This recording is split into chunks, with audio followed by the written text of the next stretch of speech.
আজকে শনিবার নিরামিষ, তাই আজকে পনির নিয়ে এসেছে, তাই পনিরের একটা রেসিপি করা যাক।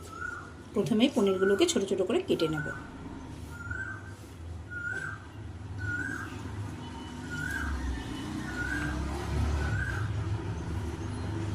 এই দেখো পনিরগুলো আমার কাটা হয়ে গেছে।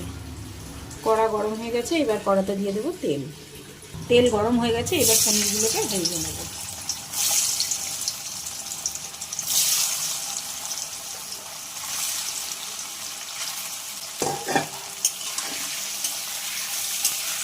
পনিরটা ভাজা হয়ে গেছে, এবার পনিরটাকে তুলে নেব।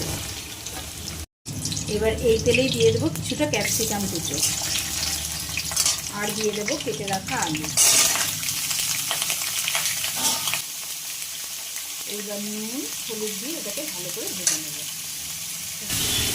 এইবার আমি একটা মশলা বানিয়ে নেব। টমেটো কুচি, আদা, কাঁচা লঙ্কা, কাজু, কিশমিশ, সাদা তিল আর পোস্ত দিয়ে। আলুগুলো ভাজা হয়ে গেছে, এবার মশলাটা দিয়ে এটাকে ভালো করে কষে নেব।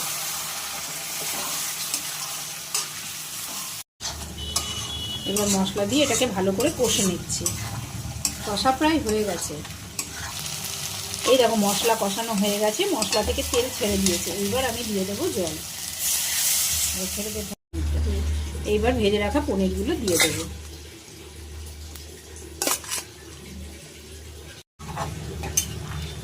এবার পনির দিয়ে এটাকে আর একটুখানি ফুটিয়ে নেবো ভালো করে। পনিরটা হয়ে গেছে, এইবার আমি দিয়ে দেবো কিছুটা কসুরি মেথি। এই দেখো পনিরটা হয়ে গেছে। পনিরটা আমি একটু রস রাখবো, কারণ ঠান্ডা হলে এই রসটা টেনে যাবে। এই দেখো ফ্রেন্ডস, তৈরি আমার পনিরের রসা।